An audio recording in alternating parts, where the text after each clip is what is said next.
Muito bom dia, aos alunos da, da oitava série, né? Professora Edmilson, muito bom dia, boa tarde, boa noite, né? Dependendo do horário que você vai acessar essa videoaula, tá? O mais interessante é que nós estamos juntos, né? Estamos juntos e misturados. Sempre tomando cuidado, né? Medidas de isolamento foram impostas, né? Para que nós possamos viver, né, de uma maneira adequada frente a essa crise pandêmica que assola todo mundo, ok? Mas isso vai passar. Gente, nós teremos uma aula hoje, tá? A segunda aula do segundo bimestre, ok? Nós iremos falar sobre revoltas emancipacionistas, ok? Revoltas emancipacionistas, capítulo 4. Brasil de colônia a reino independente. Ok, gente? O que foram as revoltas emancipacionistas? Elas foram movimentos sociais ocorridos no Brasil colonial, caracterizados pelo forte anseio de conquistar a independência do Brasil. Nesse tempo, o Brasil ainda era colônia de Portugal, ok? Portugal, nossa metrópole, ok? Ela pegou muitas das nossas matérias-primas, dominou o país, né? Formou uma sociedade escravagista, e essas revoltas emancipacionistas, muitas delas, né, iremos aqui analisar 3 ou 4 revoltas emancipacionistas. Em primeiro lugar, elas queriam conquistar a sua independência, ok? Se ver livre desse domínio português. Em segundo lugar, eles queriam também proclamar uma república, ou seja, chega de serem governados pela figura de um monarca. Queriam um regime mais democrático, um regime presidencialista, ok? Em vez desse velho sistema que há muito tempo tomava conta do Brasil, ok? As revoltas emancipacionistas, elas tiveram alguns fatores, algumas causas principais de por que elas eclodiram no Brasil. Em primeiro lugar, cobrança elevada de impostos de Portugal sobre o Brasil. Portugal ele já estava vivendo um período de decadência muito grande na Europa, e o Brasil era a principal colônia portuguesa. E sendo a principal colônia portuguesa, Portugal ele começa então a aumentar a cobrança de impostos, aumentar, entendeu, a solicitação de que os colonos enviassem cada vez mais quantias enormes de ouro, ok? Impostos elevados. Então, essas revoltas emancipacionistas, elas tinham como principal fator eles se verem livre dessa cobrança elevada de imposto de Portugal para com o Brasil, tá? Existia o pacto colonial, ou seja, o Brasil só poderia manter relações comerciais com Portugal, e isso não era bom para quem tinha comércio no Brasil. Ou seja, o horizonte era muito maior do que apenas comercializar com Portugal. Existiam Estados Unidos, existiam outros países em volta do Brasil, na própria América Latina, América do Sul. Então, existia esse pacto colonial que era altamente prejudicial para quem quisesse crescer em termos de comércio no Brasil, ok? A terceira causa era também que os portugueses eles tinham muitos privilégios na colônia, tá? Os melhores postos, eles praticamente dominavam toda a questão política, toda a questão econômica e até comercial. Então, os privilégios portugueses incomodavam demais os brasileiros, né, os nascidos no Brasil, ok? Também as leis injustas, né, criadas pela coroa portuguesa, que tinham de ser seguidas pelo brasileiro. E muitas leis, por serem injustas, ficam também difíceis de serem obedecidas, né? E sem contar também com punições violentas contra os colonos brasileiros, que não seguissem, por exemplo, alguma determinação de Portugal. E, para terminar, né, uma causa interessante, né, um dos motivos pelo qual as revoltas emancipacionistas se instalaram no Brasil, é porque já havia muita influência das ideias do iluminismo no Brasil, tá? E dos movimentos separatistas, que já tinham ocorrido, como, por exemplo, na independência dos Estados Unidos de 1776 e a própria Revolução Francesa de 1789. Então, você pega todos esses fatores, ok? De descontentamento, fatores do pacto colonial, de privilégios que os portugueses tinham, de falta de autonomia política, de punições violentas. Chega um momento que as revoltas, né, de separação, revoltas para se emancipar, para se separar do Brasil, começam a acontecer, ok? Em diferentes pontos do território brasileiro. A primeira revolta emancipacionista que nós iremos falar trata-se da Inconfidência Mineira, ou Conjuração Baiana, ou seja, Conjuração Mineira, me perdoe, ok? Conjuração Mineira ou Inconfidência Mineira, que foi um movimento separatista, ocorrido na cidade de Vila Rica, né, Minas Gerais, no ano de 1789. E teve como principal causa os altos impostos cobrados sobre o ouro explorado nas regiões das minas. Interessante que, nesse tempo, as minas já estavam, a quantidade de ouro, ou seja, já conquistado, a quantidade de ouro em que eles estavam descobrindo já estavam escasseando, já não era tão grande assim. E mesmo assim, a corte portuguesa, né, a metrópole de Portugal, mesmo assim, ela não diminuiu os impostos, haja vista que as minas não estavam já produzindo tanto ouro assim. Tiveram alguns líderes intelectuais, ok? Líderes, né? Dentre os líderes, pessoas intelectuais, poetas, militares, padres, e até um alferes, né, chamado Tiradentes, né, Joaquim José da Silva Xavier, chamado Tiradentes, né, ele era um militar cuja patente era alferes. Alferes é como se fosse uma patente entre um soldado e um cabo, né, era um militar de baixa patente. Mesmo assim, ele foi considerado um mentor de toda a Inconfidência Mineira, ok? Essa Inconfidência ela tinha um objetivo muito claro, que era de implantar um sistema republicano no Brasil, depois que conseguissem essa tão sonhada independência, né? Queriam criar uma constituição no Brasil e incentivar o desenvolvimento industrial.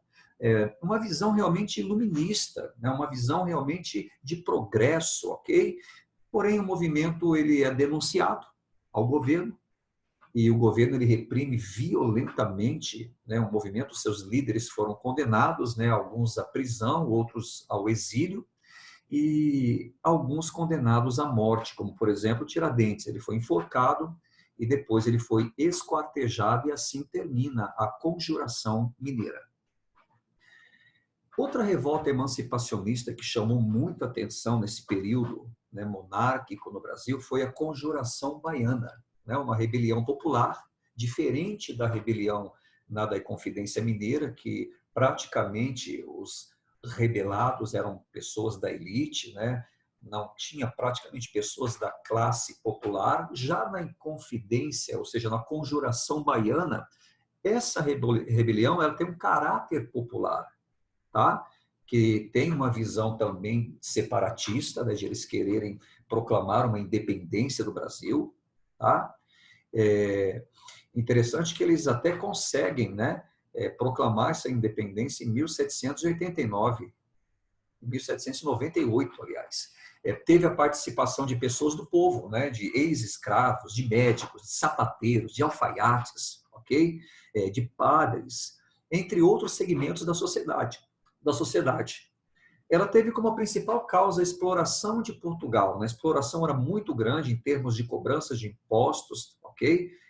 Elevadas cobranças de impostos, e os revoltosos, é claro, eles defendiam essa liberdade em relação a Portugal, tá?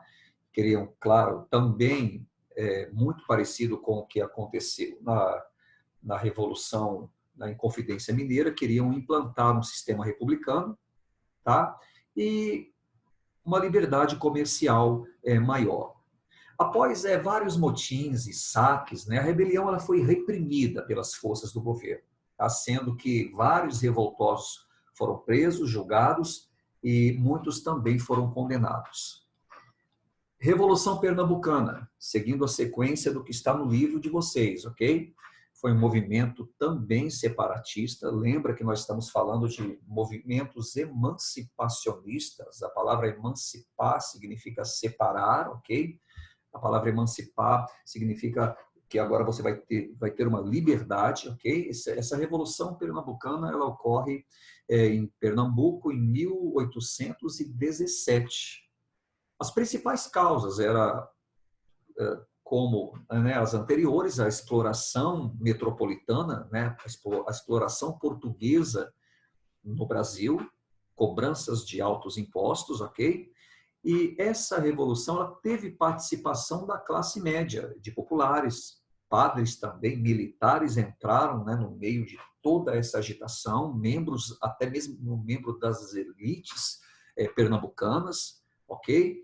E também motivado por ideias iluministas. Note que as ideias iluministas, elas tiveram presentes em muitas rebeliões, tá? Inclusive a independência dos Estados Unidos e também a Revolução Francesa, todas elas foram articuladas por um forte sentimento em que o iluminismo ele alimentava, né, os anseios da população, ok? O movimento Revolução Pernambucana ela foi reprimida, tá? Fortemente por ações militares. Os líderes foram presos, alguns foram condenados à morte, e assim termina essa Revolução Pernambucana. A vinda da família real portuguesa para o Brasil. Tá? Um acontecimento iniciado em 29 de novembro de 1807, e o seu desembarque nas terras brasileiras ocorreu em 22 de janeiro de 1808, né, na cidade de Salvador. E eles chegaram para cá por uma consequência, né, daquele período napoleônico que ele decreta aquele bloqueio continental, onde ele estava impedindo que países comercializassem com a Inglaterra. Os países deveriam fechar os seus portos para os navios ingleses, né?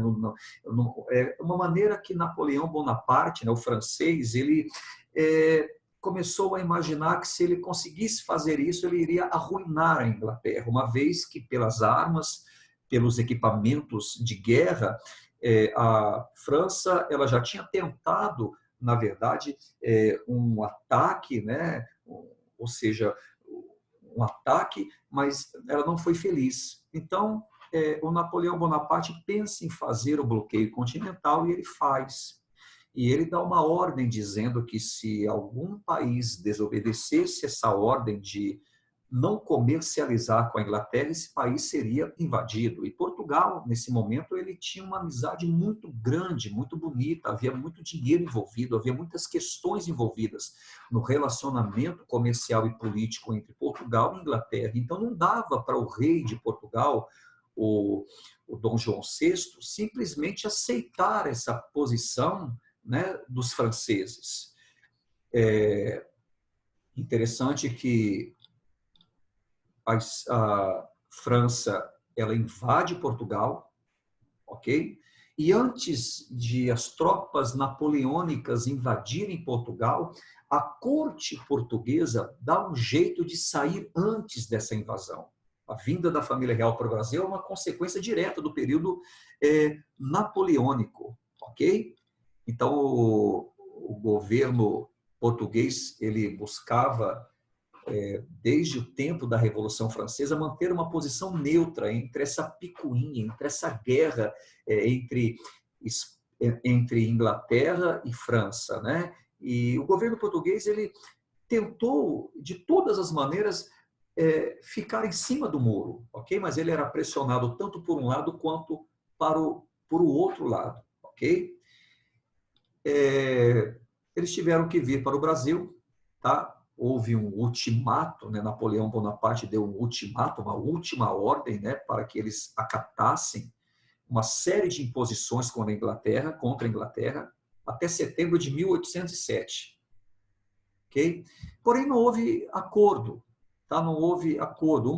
Para vocês terem uma ideia, uma das imposições desses franceses era que Portugal confiscasse os bens dos ingleses instalados no país e aprisionasse os ingleses que estivessem morando, na verdade, em Portugal e tudo que pertencesse a ele. Claro que Portugal, por ter uma amizade de longa data com os ingleses, não fez nada disso.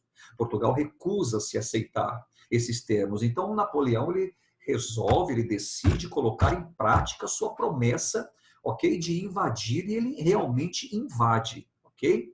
Então, a vinda da família real, ela deu-se em uma situação emergencial. Tiveram que sair às pressas de lá.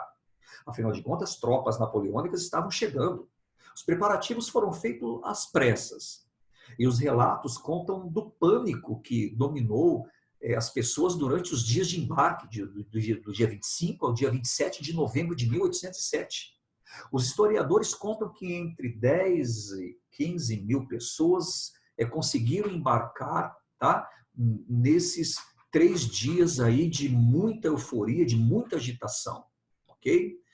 Em 29 de fevereiro de 1807, as embarcações portuguesas iniciam a sua viagem em direção ao Brasil, né, em alto mar, são escoltadas pelas tropas inglesas, tá? Ofereceu todo esse aparato de segurança, né, os ingleses, claro que depois cobraram e cobraram muito forte em relação a isso, tá? Essa viagem, os tripulantes, né, desses navios tiveram recursos disponíveis não suficientes, tá, para uma quantidade enorme de pessoas que estavam nos navios. Por isso, o alimento e a água elas foram racionadas ao máximo. Também não havia espaço para todos os dormitórios, né? E os dormitórios precisavam ser improvisados, né? Quantidade de gente, os problemas de higiene, resultou em um surto de piolho, ao ponto de as mulheres terem que rapar os seus cabelos, ok? Tamanho era a proliferação de piolhos nessas embarcações abarrotadas de pessoas, tá? Com péssima higiene. Quando chegaram ao Brasil, a família real chega no Brasil no dia 22 de janeiro de 1808, após 54 dias de viagem. Os portugueses chegam em Salvador e lá se estabelecem por alguns dias. Com isso, se iniciou um período na história brasileira conhecido como período joanino. Tá? Em Salvador, Dom João ele tomou medidas muito importantes para o Brasil, como, por exemplo, a abertura dos portos brasileiros para as nações amigas.